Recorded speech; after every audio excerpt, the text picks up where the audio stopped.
Не помина ни една недела откако скоро сите пратеници го поддржа измените на изборниот законник, а премиерот Никола Груевски и владата на ВМРО ДПМН почна веднаш да го прекршуваат.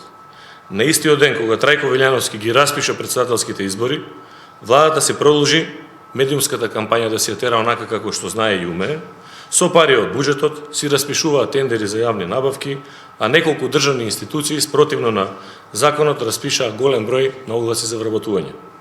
Министерството за правда, Министерството за животна средина, Агенцијата за странски инвестиции, Централниот регистар, Јавното претпријатие за државни патишта, Јавното претпријатие Македонски шуми, а АД Елем има распишано оглас за вработување на двајца советници на генералниот директор со плата од 50.297 денари. Во изминатите изборни циклуси, секој нововработен во државната администрација имаше партиска обврска да обезбеди најмалку по 15 гласачи за ВМРО ДПМН, за да го оправда вработувањето. А исто така бевме и сведоци на уцени за инвитро оплодување за обезбедување на соодветен број на гласачи за ВМРО ДПМН. Го прашуваме премиерот Никола Груевски, колку гласачи за ВМРО ДПМН ќе треба да обезбедат новите советници во кабинетот на директорот на АДЛМ за да ги оправдаат работните места. Станува повеќе од јасно дека Никола Груевски и ВМРО ДПМН повторно ќе водат прљава изборна кампања со изборен подкуп на гласачи, со злоупотреба на државни пари и со класично прекршување на изборниот законник, за што се предвидени и затворски казни. Тоа Никола Груевски многу добро го знае. Најверојатно е дека и договорот за донесување на изборниот законник, кој што беше донесен со консензус, го третираат како документ кој што е подпишан на тоалет хартија, исто така како што ги толкуваа заклучоците за настаните за 24 декември од минатата година. Бидејќи на самиот старт на изборниот процес, Никола Груевски и ВМРО ДПМН одлучија да го прекршуваат изборниот закон. При тоа, не плашејќи се од било каква можност за кривична одговорност, НСДБ предлага до Трајко Велјановски и до сите пратеници во Собранието на Република Македонија подитно да се изнајде деловничка можност за измени во изборниот законник за секој оној кој што повторно ќе го прекрши, да му се забрани да учествува на престојните избори, затоа што на Груевски и на ВМРО ДПМН дефинитивно не може да им се верува. Ако има Трајко Велјановски честни намери, тогаш сметам дека нема причина зошто овој наш апел до него како председател на Собрание да не го стави во деловничка процедура.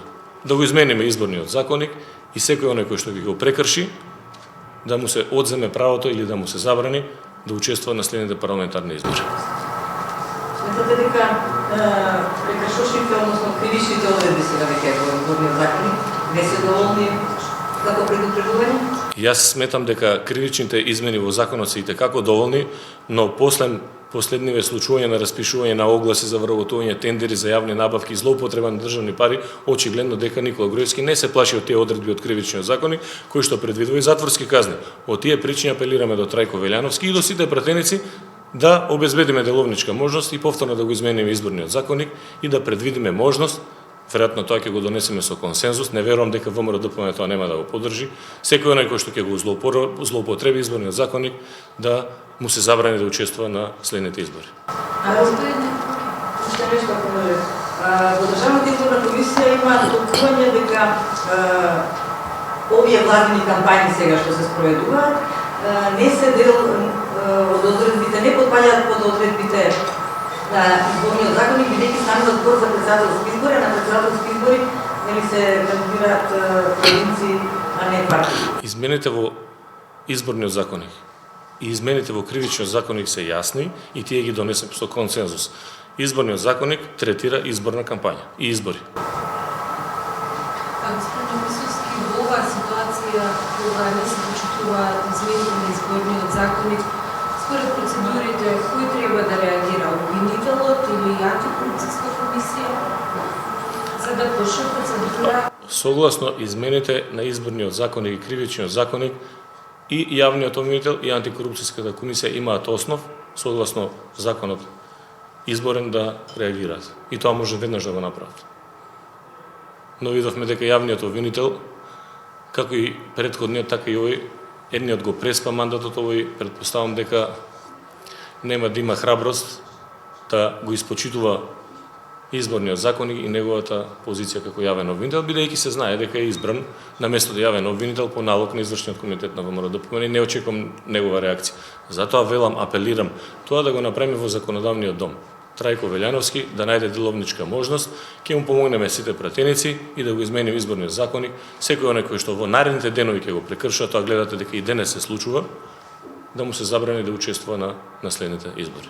Без разлика дали ќе бидат председателски, до предвремени парламентарни и така натаму. Овој апел и предлог, дали ќе го поднесете кај Трајко со хартија или само вака?